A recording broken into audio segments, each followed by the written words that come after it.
Welcome to One Couple Versus. Today we are versing the plague of the never-ending unended games and World of Warcraft. Why do we keep trying to play you? I'm your host, Oona. And I'm Molu, and yeah, why do we keep coming back to WoW? Like, me specifically, I keep coming back, and I get so hyped for like 2 months. I'm like, okay, honey, I'm gonna go back, and then I go back, and I play for like a week, and I'm like, this game sucks. Why did I give them $15 and buy the latest expansion? Yeah, I feel like that we have an unwritten rule in this house that Final Fantasy XIV and WoW, we always get to go back and there are no questions asked when we say we want to sub. But I honestly don't know why with WoW anymore. I don't either, but yeah, so we're going to talk about it today. But before we get to that, I heard something about a curse. Yes, this is, I feel like, just something that I don't know what it is. I've been struggling with it, and it's kind of sad, you know? I took a look at, and we were talking about it before we started recording today, that I think in the last 10 years, I've maybe finished enough video games to fit on one hand. Yeah. And being a gamer, that's really sad to say. You know? Well, before you get too into it, I do think you have to give yourself some credit. When we were doing this count of games that you'd finished, we intentionally did not count any MMOs because of the persistent updates. So like Final Fantasy XIV, as of the last time you subbed, you had finished all the story content, all the raids, all the dungeons. That is fair. In a way, you finished it, but like a month after you unsubbed, the next story came out. So now you aren't done. And the same with Warframe. You know, you're caught up on the quests, but you haven't really finished it. So yeah, exactly. Yeah, so we, just for the record, we didn't include any of those because there are several MMOs that I would consider like Wildstar. You finished Wildstar, but it doesn't count. Yeah, it doesn't count. And that I guess could also, I mean, that's why I made it when we were like doing this list. It felt like really saddening for me actually, because I was like, man, what have I been doing these last like 10 years of my gaming career? But really, I've been playing a lot of MMOs and a lot of games that have constant updates and stuff like that. And I haven't been playing a lot of single player, which now that we're doing this project, I'm looking at going back and playing single player games again. So, you know, I can, one, enjoy them, two, have the time and kind of like, you know, so we can able to talk about them on here. Mm-hmm. And it's just one of those things I realized. I was like, man, I've played a lot of single player games, but I've finished like, I think we counted six. Six of them, Six games in the last 10 years. And it's like Diablo 2, Diablo 3, Dark Souls 3, Portal 1 and 2.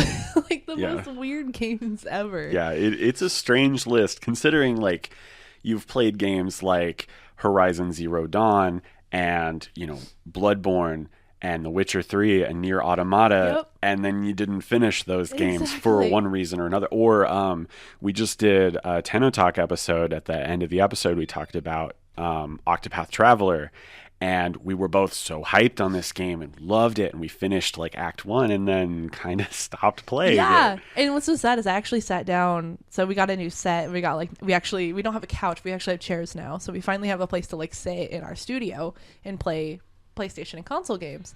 And I sat down and I was like, yeah, I'm gonna play Octopath Traveler, and I put the cartridge in on my Switch and I sat down, I'm like, yeah, I'm gonna play this. And then 20 minutes later I had like Dark Souls 3 loaded up on my PlayStation. And then like 20 minutes later I was done with Dark Souls 3. So I'm like the weirdest. So like, and the sad thing is we looked at, like, I was looking through our game collection, and I've probably started at least like 40 games in the last 10 years, if not more, just single player. Yeah, easily. Like it's pretty much, I would say a bunch of those games are games that you started because I either had just started them or just finished them. Yeah, and I can understand. So I kind of like, as I've been like going through this and like thinking about it, I had some reasons where I've noticed myself why I haven't been finishing these games. And probably one of the biggest one is the decrease in hype. And I definitely saw this with Octopath Traveler a lot. Is I got really excited. I mean, we were playing the demo like constantly about a week up until it was out. So it was like, I don't know, I was super excited for it. We got ready, and then it was just one of those things, like I started playing it and I got all the characters, and then now I'm into like the stuff that I haven't done outside of the demo yet, and I'm just kind of like, yeah, I got up against a fight and it was really hard and I died 3 times, and then I just kind of put it down. Yeah. And I think it's just one of those like the decrease in hype. Like I wasn't as hyped for it anymore because I had it. Right. I could definitely see that with Horizon Zero Dawn as well. And I mean, I was super hyped for that game.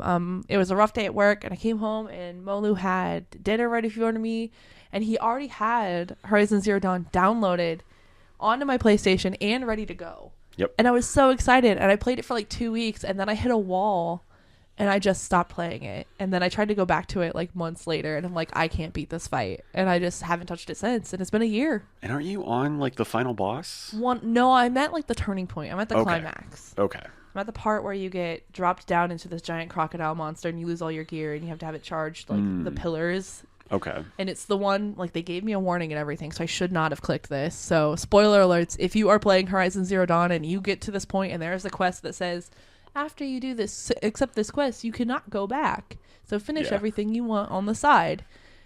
Do not do that until you're ready and happy with your loadout, because I am screwed. I have very little ammo, no resources, and I'm stuck.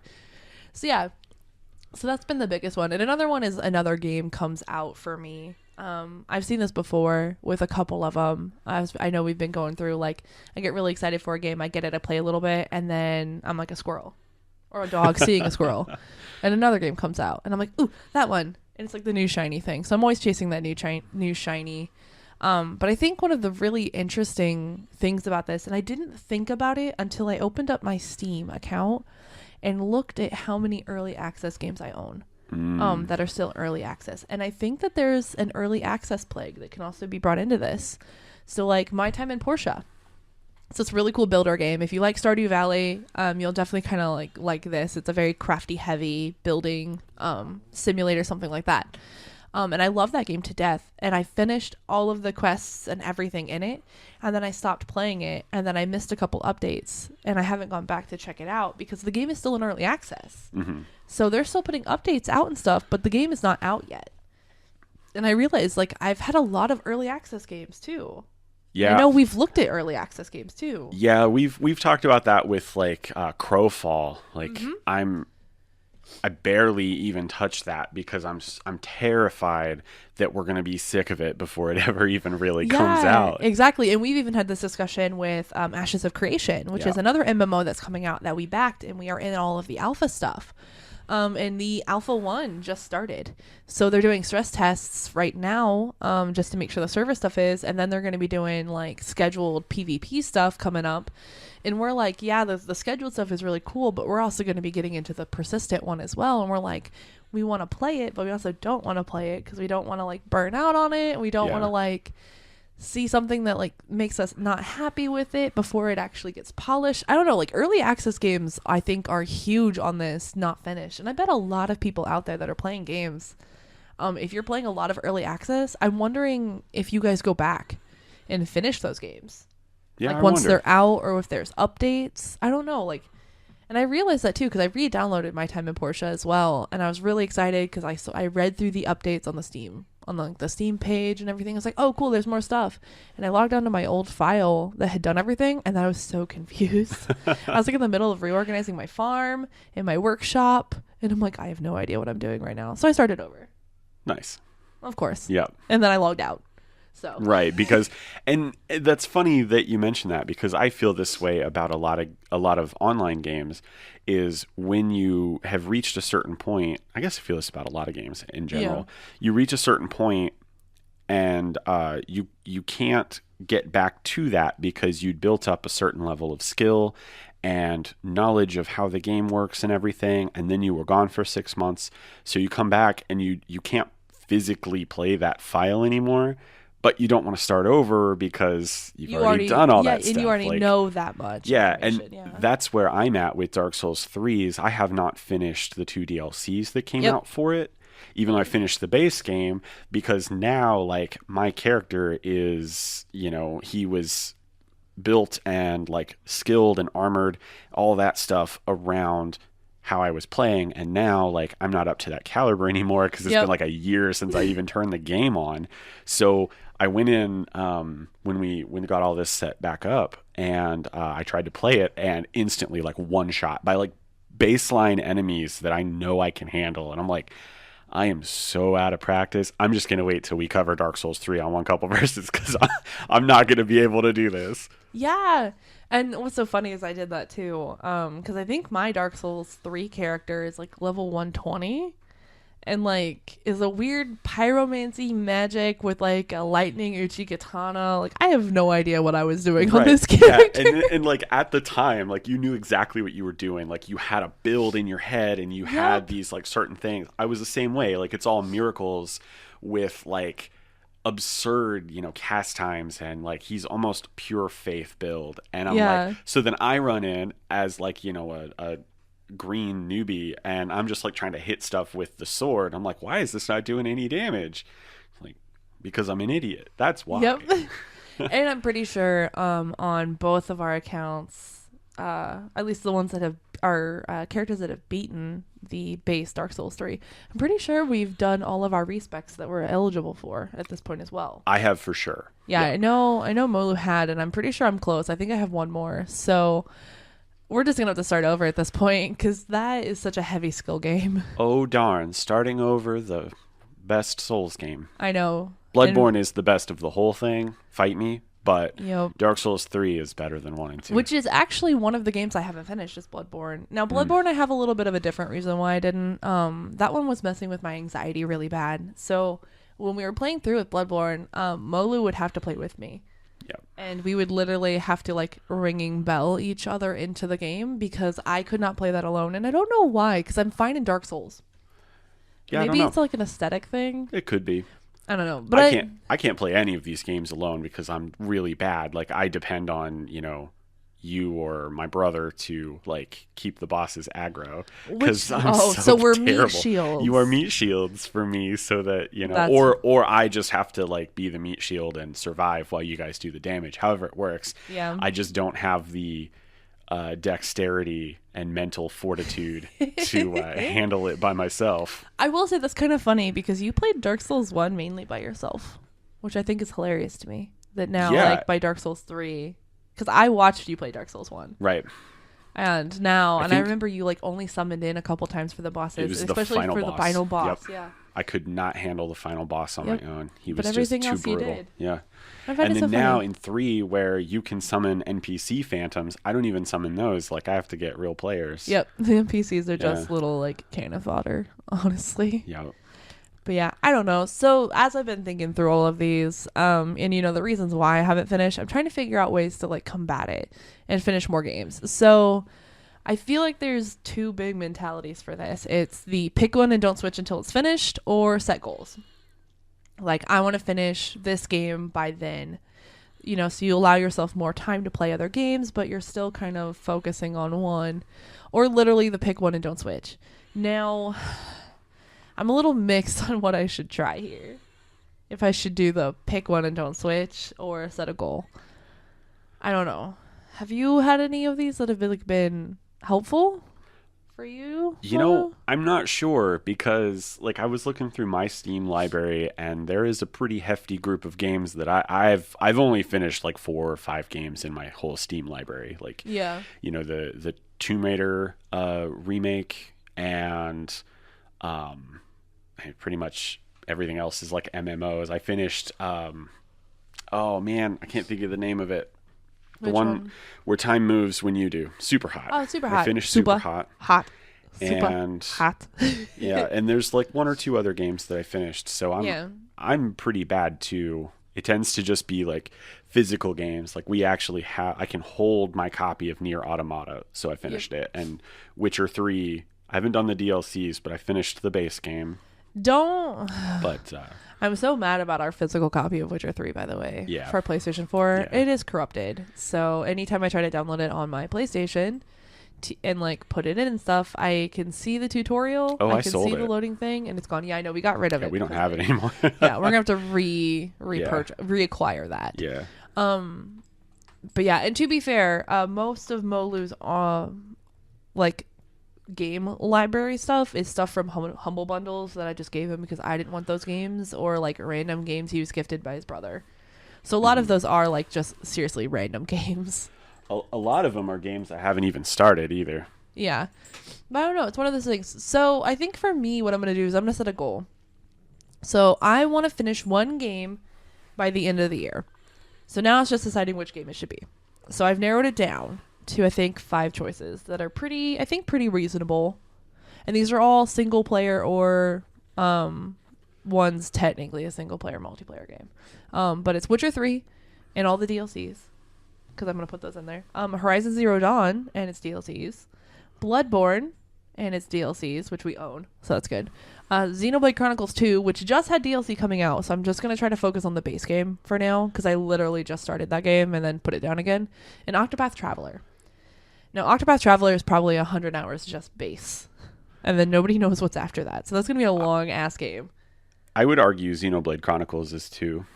Yeah, that's true. Yeah, those are long because games. those two are more in the JRPG realm of being absurdly long. Yep. Witcher 3, you could easily drop 500 hours in that I one know, too, because the side quests, like, yeah. unlike a lot of games like, Skyrim. Well, I guess I won't pick on Skyrim today. Okay. But a lot of like RPG games, the side quests tend to be like superfluous to the main story. Like you don't need to do them. They're a lot of times poorly written, not voice acted, and they really just serve to get you up further on the power curve to be able to handle the main campaign. Whereas, Witcher 3, they're all fully voice acted and motion capped. And mo-capped. A lot of them have stories that, in my opinion, rival some beats from the main plot. Maybe not the whole thing, but there's some that are just really well written, awesome side characters. So I would say Witcher 3 is going to be a pretty big undertaking as well. Yeah. I mean, and so is Horizon Zero Dawn too, I think. Yeah, I don't know how good a lot of its side quests were. I know you did a bunch of them. Yeah, but, they're not bad. Yeah, I think considering, let's see, Monday is October 1st. Yep. You're gonna be hitting it pretty hard. Yeah. To finish any of these 5 games, but I definitely think it's doable. Yeah, and I think there are some. So Bloodborne, I know I would need you to play with me for that one, just because I still know that's going to be trouble for me. Xenoblade Chronicles 2 and Octopath Traveler have the advantage that they're on Switch, so it's a little bit more mobile. I can play that in more places than just stuck to a console.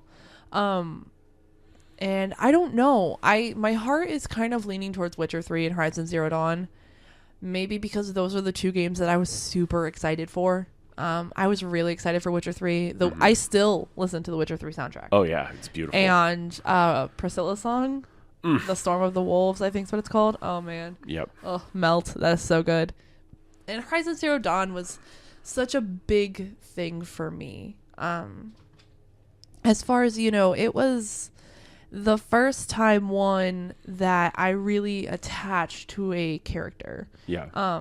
And I don't want to get into like the weird feminist stuff of it, but I was really glad that it was a female character. I don't think it's weird feminist stuff. I think it's perfectly normal to say I identified with this character. I saw a bit of myself because she's awkward and has a weird sense of humor and can be a little bossy, and she's an archer. Like it was you. If you had red dreadlocks, it was you. Which could actually really happen. Could be a thing. Yeah, which could be a thing with me once my hair grows out more.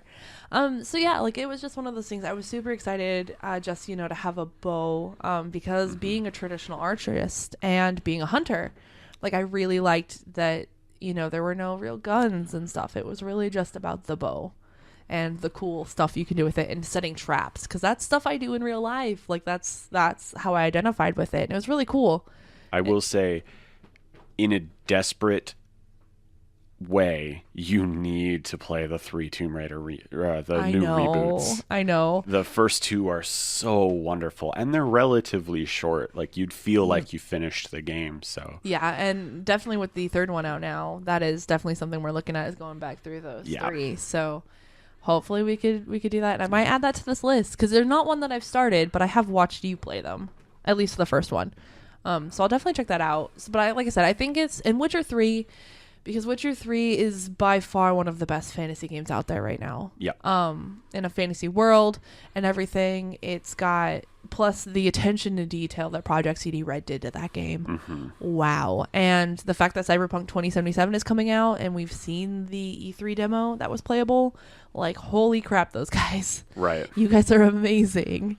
And I'm so excited for everything that you do. But I don't know. I think those are the two that I'm leaning towards right now. Maybe just because they've had my attention and I've had them longer than I've had the other two. Than I've been playing Bloodborne or Witcher or Bloodborne or Xenoblade or Octopath. Yeah. If, I don't want to like make the decision for you, but if it were me, I personally would veto the Switch games because they're Switch games. And I think that kind of leads to, oh, I'm going to go lay down and play this. And then you lay down and get tired and don't play it. Yeah. I do that. I thought it was going to be great to have Octopath Traveler in bed, and I don't really play it in bed. Yeah, which is kind of how it's designed too. Like it was designed to be played before bed and stuff. Yeah. So. And then, Bloodborne, just simply because the way that you're going to want to tackle the game is going to require a second player. It might be easier if your goal is to finish a game and enjoy a narrative.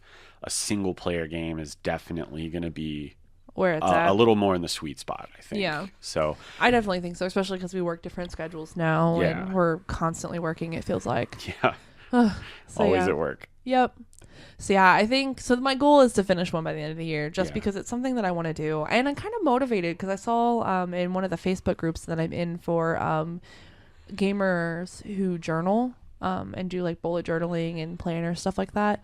One of them was they brought up like their spread that they did for Horizon Zero Dawn, and one, it was gorgeous, and two, a lot of like women and stuff were commenting saying that was the game that they platinumed. That was their first platinum trophy. That was their first and only platinum, or the first game that they finished 100% and did everything, and they were so excited about it. And I realized it was like, man, I feel like I'm missing out by not finishing that game. I've never had a platinum trophy I haven't in general, either. so yeah, and I was really into like collecting all the weird lore and exploring everything, and I loved it. So I don't know. I think I just need to revisit one of those two and really just dedicate the time to do it. So yeah. So I'm hoping soon the plague of unfinished games will be over for me. Yeah. And I will finally finish a game. I think it's doable. Especially if you take one of those two, because you can do it on your own terms, and the narrative of both games is compelling enough that even through the slow parts, there's still something to keep you going. Witcher, you're at least the base game, you're looking for Ciri, so even when the side quests start to maybe drag on and feel a little irrelevant, you've got this, you go back and you read through the things and you're like, oh yeah, I gotta find her, because the narrative is pushing you along a little bit. So yeah. And then a lot of the Horizon one, so yeah, I do. I did it's a get good pretty plot. far. Yeah, and it's really well done, and the animation's fabulous. So I think those two are where I'm going to be at. But speaking of unfinished games, Mr. Molu, and our dreaded WoW conundrum and what's so funny is I bought the Battle for Azeroth expansion like 3 weeks ago, and I paid for a month, and I played for an hour, and that's all. And then I completely canceled my sub. I think it's exactly a month. I think my sub ends tomorrow or today. Or I'm pretty yesterday. sure. I'm pretty sure my sub is up now. It was right near the end of the month. Yep, I'm pretty sure mine is up. So yeah. Yep.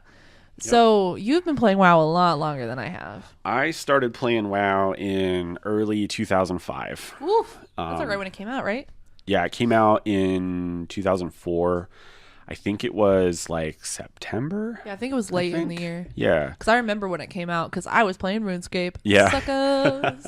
Browser plays for the win. And it was, it was my first online game. Mm-hmm. Before this, it was Diablo 2, which had online components, but it was a completely different thing than WoW. Yeah, it wasn't an MMO. And, it was the original run of Tomb Raider games, Soul Reaver, and the Legacy of Kain series. I was more action-adventure game, and then I found WoW. Mm-hmm. And WoW sort of changed everything. It turned me into a complete fantasy nerd. Before that, I've loved Lord of the Rings and The Hobbit since I learned how to read. But when we played video games, I liked, Gothic stuff, and I like the Soul Reaver games, and you're laughing at me. I am. He was such an edgelord when he was younger. Yeah, of course I was. Sorry, I get to laugh because, we're married. Yeah. So I get to make fun of him. Yeah. He was such an edgelord. I'd stopped painting my nails and wearing eyeliner before we dated. Yeah, I didn't see that. Unfortunately. Yeah, unfortunately. Kind of wish you did. The fishnet shirt. Ugh. Anyway, back to WoW. Back to WoW. So I started playing in 2005, and I played all through the rest of Vanilla, and I played through all of Burning Crusade, and then I took like a month or two off. I think it was a pretty short break, and I came back for Wrath of the Lich King, and I didn't play for too long. And then I came back for Cataclysm because werewolves. Why would I not come back? Of I course. was the aforementioned edgelord. And then I didn't play Cataclysm for too long. And this is kind of where it starts, like, each time. Like, I was looking through the list of all the times I'd subbed. And after Cataclysm came out, it basically dropped to an expansion would come out and I'd buy the expansion and play for a month. And then I'd buy the expansion and play for 2 months. And then, so I didn't play any of Mist of Pandaria when it came out because I was kind of on the hype train of hating on the pandas, which is funny because they're one of the best races in the game now. They really are. Oh my God, they're so good. And I think part of that is overcompensation. I think Blizzard knew there was going to be a lot of pushback. Yeah. So they wanted to make the lore and the world really rich. So they went almost overboard making them so, like, the legends and all that so good, which is not a bad thing by any means, but they are one of the more fleshed out races now. So they just, and their aesthetic is so different than any other race. But I won't get too onto the pandas. So, but the problem that I had with the game is until Warlords of Draenor came out, I actually never was at level cap. So the whole time through Vanilla, I didn't even hit level 60 before Burning Crusade came out. And that raised the level cap. I still didn't even hit 60 the whole time I was playing through Burning Crusade. Finally get to Wrath of the Lich King, and I finally got into like the 60s and stuff, because at this point they started adding in some catch-up mechanics and speed up the process a little bit. But, I was really into like the RP scene, and I was really into just exploring the world and, hanging out. I had a couple really close like online friends, which was weird back in 2005 and 6 to have like friends you never saw. My parents were always worried about me, like, who's this kid hanging out with, like all this crap. So yeah, and I'm like, and of course I'm like 18, 19 at this point. I'm like, guys, you just need to stop caring about me. It's my life, and I can have online stalkers if I want. And one of them turned out to be a stalker. So that's fun. That's a whole nother thing. But I don't know. It's like, at this point, I kept coming back to the game, and because I felt like there was all this emotional and like time investment into the game, and at a certain point it became like a financial investment too, because we added up how much I've spent on the game, and it's like $800 or something. All the 1 months, and that doesn't include all the character changes, race changes, name changes, faction changes. Because for all of this time until Warlords of Draenor came out, I had one character, and I kept switching factions, and I kept, doing all this stuff to just the one character. So that character, who is now deleted, ironically enough, has had like, lives. like $400 just on like race changes and shit on this one character, which is annoying. And they were a hunter, and when Warlords of Draenor came out, I bought it before I did the whole pre-order thing, and that was when they introduced the character boosts. So that gave me a level 90 monk, because I missed the Pandaria thing, so I started a monk because I wanted to try the class, and I used the level boost, and I actually stopped playing Warlords of Draenor before Warlords of Draenor launched, because I used this character boost, had a level 90 monk, and I didn't know what to do with it. I remember that day too. Yeah. I really do. And we were married by that point. So, yeah, I had this character, and I didn't know how to play him, because the monk, may not feel like it now, but at the time when it first came out, it was a bit of a complex class. It had a lot of moving parts, maybe. Yeah, you had to like watch a lot of stuff with it. It was kind of weird. And you still do to an extent, but the way it's presented makes a little more sense nowadays. Yeah. But it just, I don't know, it just didn't grab me. So I was on the island from the end of Mist of Pandaria, the Timeless Isle, and I was just running around the island trying to figure out how to play the class. And it sort of got to this point, just like every other time I'd played, where I realized like I'd be playing for like 2 or 3 hours at a time, and I spent easily half of that AFK in the zone, like just not even playing the game. So I stopped. And this continued. I did try to play Warlords of Draenor one more time. Had the same effect. This is after the game had come out. So then I come back for Legion. Yep, we both came back for Legion. And we picked up Legion. And I actually, of course, pre-ordered it because I'm stupid and I don't learn from the past. And I got the character boost so I could start Legion right away. And I did. And I actually loved the hell out of it. Yeah. Because they did something that maybe they had started doing in Warlords of Draenor, but I never actually played the narrative portion of the Warlords. So I do believe that is where this started. But they had this new thing where instead of like a quest chain, it was almost like an event. You know, the NPC dialogue boxes showed up at the bottom. The quests were a lot more voice acted. Yeah. And there were these like, it was almost like personal dungeons, except they would take place like in the open world or something. The Demon Hunter's starting zone in Legion is a great example of this. It's sort of drawn, or it pushes you by the narrative. Yeah, you still get quests in the old way, but it all works out to this very cinematic experience, and Legion was full of those. Oh, yeah. And they were a lot of fun, as long as you were doing that. And then when you weren't doing that part, it suddenly felt very samey to the stuff that I'd been doing for 12 years at that point. Mm-hmm. So cut to Battle for Azeroth, which this was just about a month ago now, or in the last month. You start off Battle for Azeroth in the Siege of Lordaeron. And I play Horde, for the Horde, Loktar, all that good stuff. Yeah. So you start out in the castle, just like all the trailers, you know, and the Alliance's armies right up on the gate. Everybody's fighting. And it was so fun. It was exactly what the trailers made you think it was going to be. The Alliance is, you know, each time there's an event that pops up, the Alliance is a little farther into the castle, and you go out and you make this big triumphant stand right at the gates, just like, you know, when she screams for the Horde in the trailer. It plays out very similar to that, just your characters there and all that stuff. And you're seeing all the other members, all the leaders of the Horde. Bane is there, and all these people, and it feels like a single player game at this point, and it was awesome. Yeah. And then as soon as you're done with this whole scenario, you know, you have to go to Stormwind to break out some prisoners, and it's all cool and everything.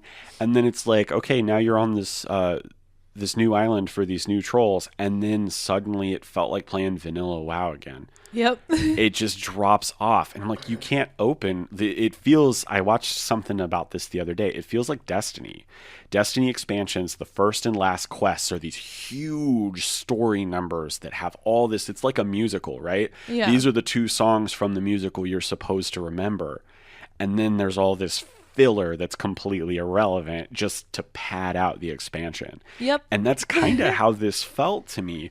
The world is beautiful. The new troll zone is gorgeous. It's probably one of the better zones in the whole game.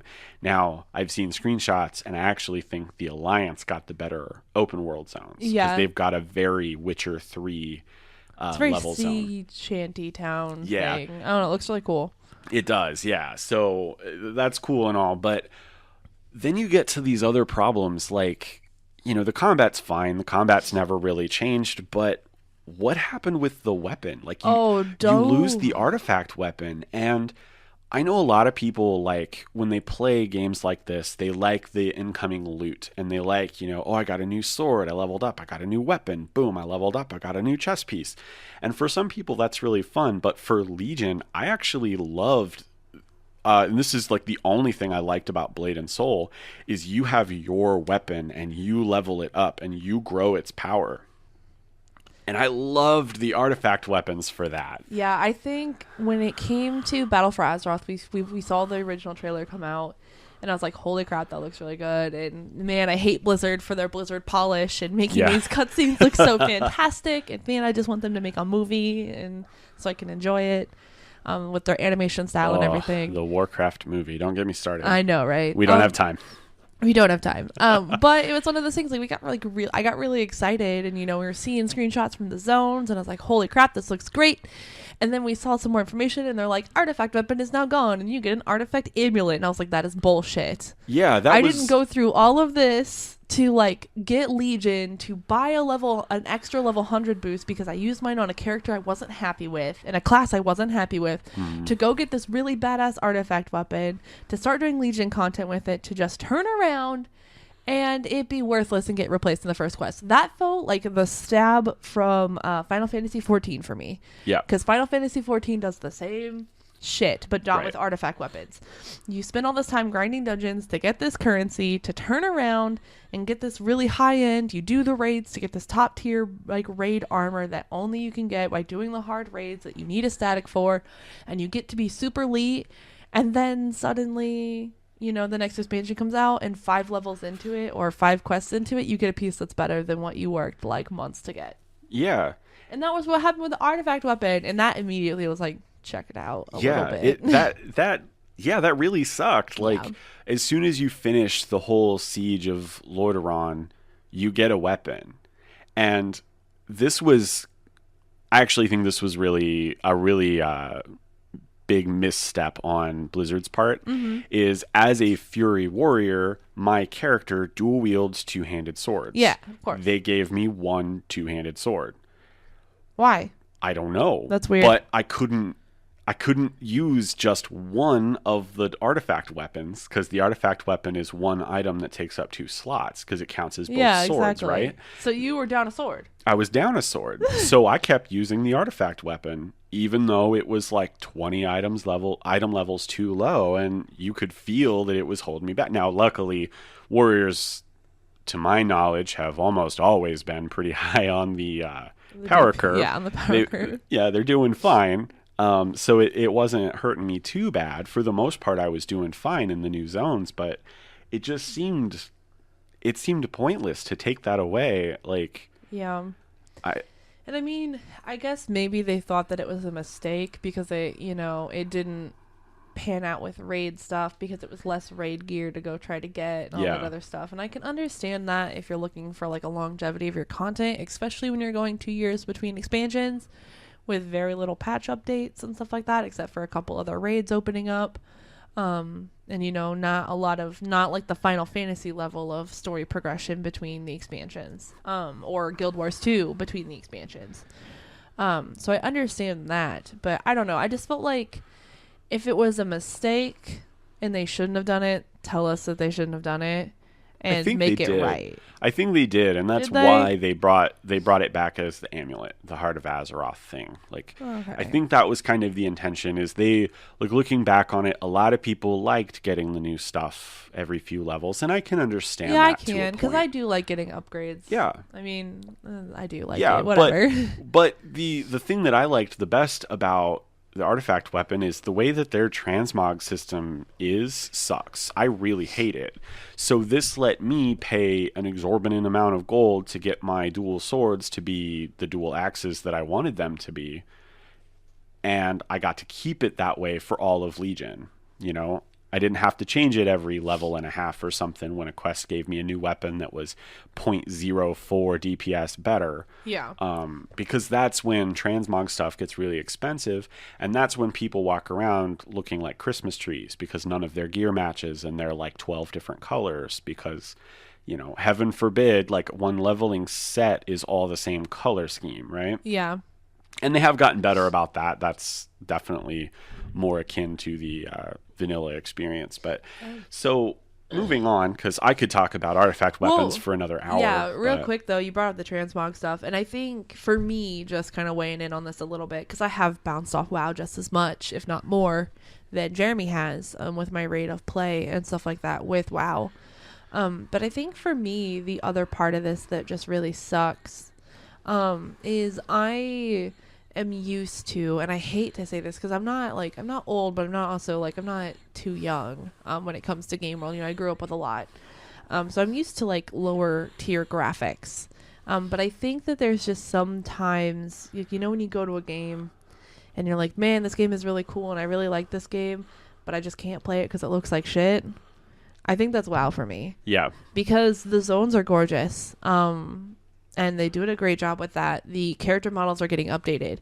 But I swear, if I have to go... And it's, what sucks is up until probably about level 80, 90 now, the gear looks like it's literally painted on the models. Yep. And I hate that. And you have to play to get to this really good gear. And then it just feels really redundant. And I don't like the way I look. And if I don't like the way I look, I'm not... I'll go play Guild Wars 2. Guild Wars 2 transmog system is a lot better. Albeit kind of expensive too, depending. Just expensive in a different way. But even their base gear is at least rendered good. Right. It has texture. I'll go play Final Fantasy. I'll go play Black Desert. I'll go play any other MMO. At this point, I think currently the best glamorous system out there is Lotro. And that's 2007 when Lotro came out. And I think Lotro has better textures than WoW starting gear. Yeah, Lotro does. And they haven't really updated because, they've been bought and sold so many times. Nobody's gone back and done a pass over the beginning. We'll talk about that studio later because that has a very interesting story. Yeah. But for the sake of completion, they are going back and redoing the character models like WoW did. Like the Hobbits are the next ones to come out. Yeah, they are doing that type of stuff. Anyway, so moving on. Because I can keep going about this. We're running out of time. I could do another hour on WoW by itself. But the other thing is when I got into Battle for Azeroth and I got through the Lordaeron segment, I realized the story sucks. Yeah, you were telling me about that. Yeah, and I don't want to be whiny, overcritical, #NotMyWarChief kind of person because Sylvanas has always been a bad guy. I'm a Sylvanas fanboy. I love her to death. God, when she wonderful. Screams for the Horde in the Battle for Azeroth trailer, I pre-ordered the game the day I saw it. I got chills. Yeah. That was emotional. I felt that lump in my throat. I wanted to fucking scream along with her because it was 14 years of build-up, Yep. I love the Horde. But you cannot deny that even though she has kind of been the outliner and kind of been the bad guy since forever, and then Wrath of the Lich King, she has a whole arc where you think the Forsaken are just going to leave the Horde altogether and be a third faction, and there's all this stuff, and she's always going behind people's back and being, a villain. Shiesty. Yeah, always. But then they decided they were going to have Garrosh do that too. And he becomes... Is it Garrosh? Did I get his name wrong? I'm pretty sure it's Grosh. Or Grom. No, it's not Grom. Anyway, through Mr. Pandaria, the Orc War Chief becomes a total bad guy, becomes a raid boss, and you kill him.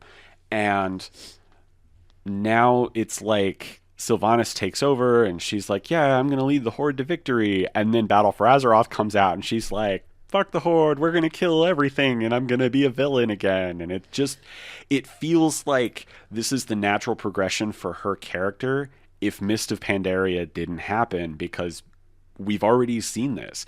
We've already seen the Horde War Chief go bad and need to be removed from play. And, it's Yeah, I kind of had a joke about that when we were first talking about this. I'm how many more war chiefs is the Horde going to go through? Because it's literally I feel like every other expansion is, well, the Horde war chief went bad. We got to kill him. Or, well, the Horde lost another war chief or something like that. While that alliance is I'm a king. Right, I'm just I'm tired of it. It's the same story over and over again. Yeah, everybody loved Vol'jin, and it looked like Vol'jin was going to take over, and then I loved Vol'jin. Yeah, and then they kill him off in an opening cutscene, which is stupid. They Boba Fetted him. Yeah, Poor they guy. Boba Fetted him, so Sylvanas takes over, and then now Sylvanas is going bad, and all along, for years, people have been saying, just put Bane in charge, the Tauren. He's the only one with a good head on his shoulders ever since Thrall left. Yep. Like, why is that still not a thing?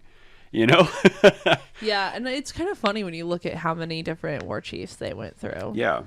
Especially when, like, their best one, Thrall, just decides to go be Jesus and leaves. I know, like, right? that He's was like, weird. "Peace out," yeah. That felt out of place. It felt like if it were a TV show, I would have thought that the actor was got a lead role in a series of movies and needed to be away from the production for a couple years. Yeah, like they needed to pull their contract we need a reason to write him out of the show, but it's CG. Like, they replace voice actors all the time. They could have easily left him as the war chief. So it just, now keep in mind, and this is something I've already kind of gone over this bullet point faster than I should have. A big chunk of WoW's story is hidden away in the novels and in the raids. So if you don't buy every novel as soon as it comes out, because you have to play them, you have to read them where they go in the narrative, or they don't make a ton of sense. Yeah. And then you also have to do all the raids, which, as I've said, I've actually never been level cap until Legion. I finished Legion except for the raid. The only raids I've ever actually done are the ones you can go back and solo. So like, I've done vanilla up through Wrath of the Lich King. I've done all those raids now by myself. Those are fun. Yeah, those were. It's fun to solo raids. You know, you feel massively overpowered, but because so much of their narrative is locked away in weird places, a lot of these things, like Sylvanas' whole story arc, may make perfect sense why she's completely going off the deep end, evil, crazy lady, maniacal laugh and stuff. But sorry if you can hear, the landlord decided to mow today. Apologies. Yeah, so sorry if you can hear that in the background. It's super frustrating. I feel like we've apologized like the last 6 episodes of stuff. Like, anyway. Yeah, landlord's doing something anyway. here. So, but if you don't read all the novels, then a lot of these character decisions feel very strange, and Thrall is no exception to that. Like, I know there's a whole arc with the dragon flights and with Deathwing, and he needs to go like repair the earth and all that stuff, but it doesn't feel like that in the game. You just get to a point on a quest where suddenly there's a new war chief, and it is really abrupt and really strange. Yeah. So what that does is it makes the narrative that is in the game feel really childish, because they don't want to give away the heavy plot points, because they're saving those for the novels and the resolution of the raids.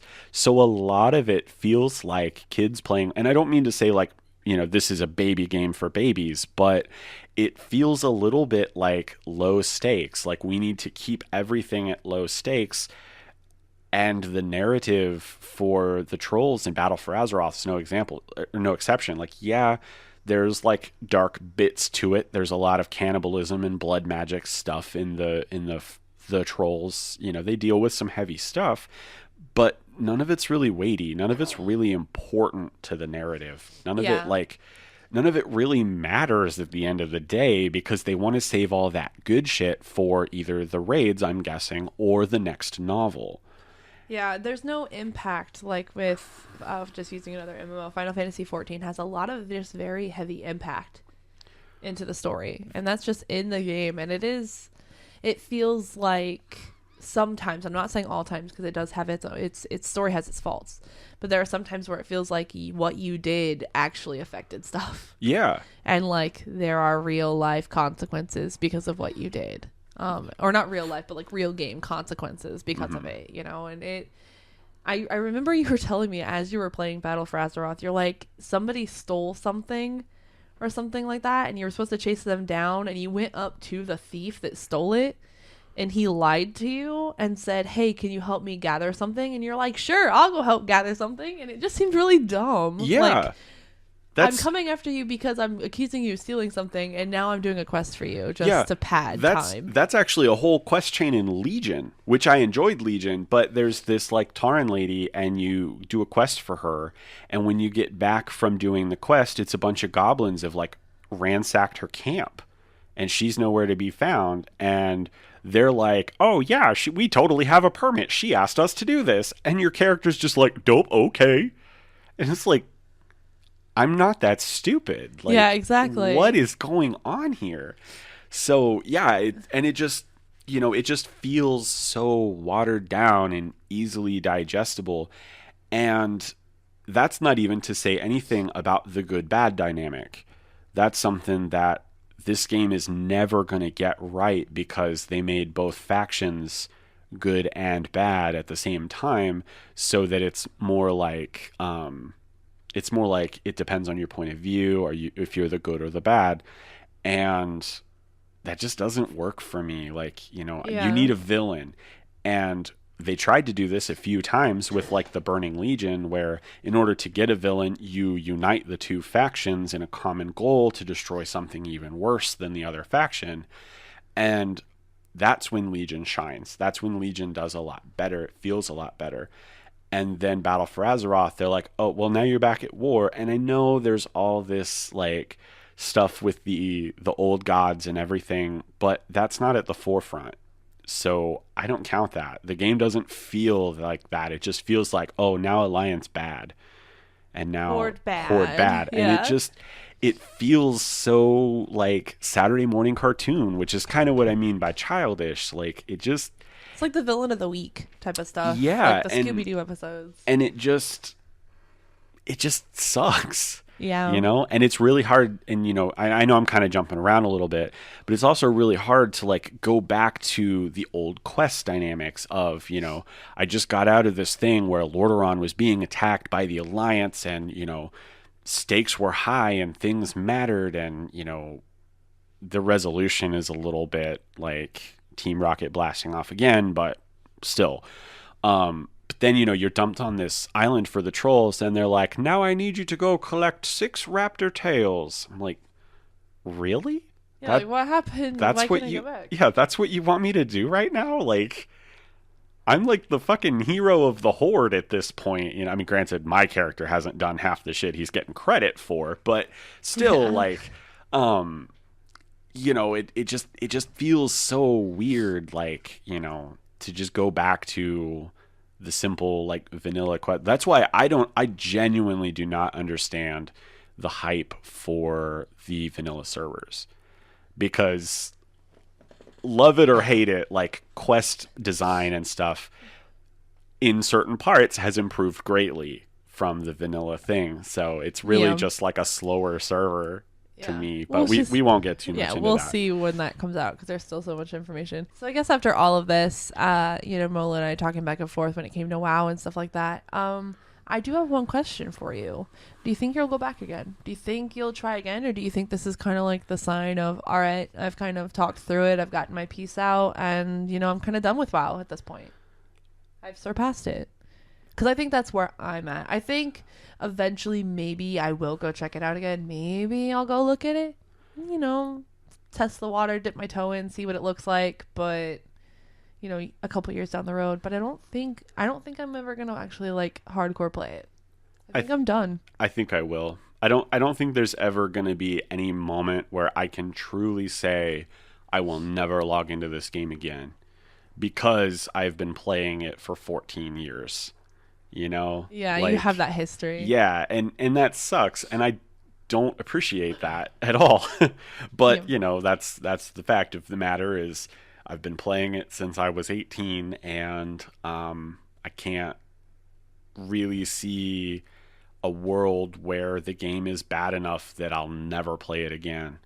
Um, I don't think I'm going to play any more Battle for Azeroth. I think I'm going to wait for the next expansion to come out. But, because currently, as it stands right now, no, I'm not going to play it again.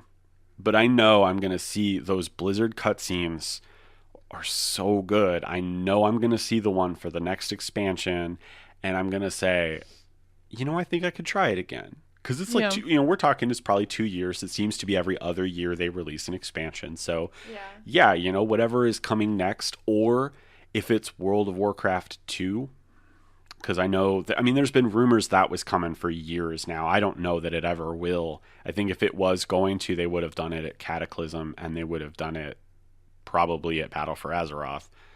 Those seemed like milestones that could have been a sequel. Yeah. Um, Unless it's after this. Well, Whatever I- happens. Yeah, I don't know. I understand what you're saying, though. Yeah, I just mean like in the plot of the game, like those seem like good stopping points or Yeah. start over points Yeah. for lack of a better word. Wipe it and start over. Yeah, so I can see, but I think at this point, if they do a World of Warcraft 2, they're going to alienate a huge part of their fan base that's dumped, more money than I have. There are people out there who've never unsubbed. Yeah, exactly. They've been subbed for 14 years. We've met those people when they finally realized that they were still subbed to EverQuest and EverQuest 2. Right, yeah. We've met those people. Yeah, so those people are out there, and I think those people will push back real hard on a new game. So I think maybe they might pay attention to how well the vanilla server does, because that might show like there is a portion of the player base that doesn't mind losing all their progress and starting over. So maybe that will make them think like maybe WoW 2 is profitable, because it's Activision that's going to make that decision, not Blizzard. Yeah. So if they think it's profitable, it'll happen. I don't know if it will. Yeah, the team that made Vanilla WoW tried that, and that server's getting shut down. So let's rest in peace, WildStar. Rest in peace, WildStar. But yeah, so I think that's going to be it for our episode today. Thank you guys for hanging out with us. We will be back again soon with our next episode. So make sure you subscribe, hit that subscribe button, leave us a review, rate us so more people can find it here. Come hang out with us. Oh yeah.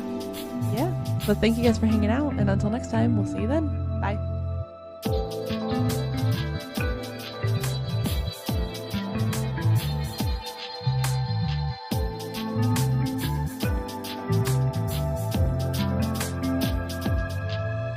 One Couple Verses is produced and edited by Rebecca and Jeremy Goodrich.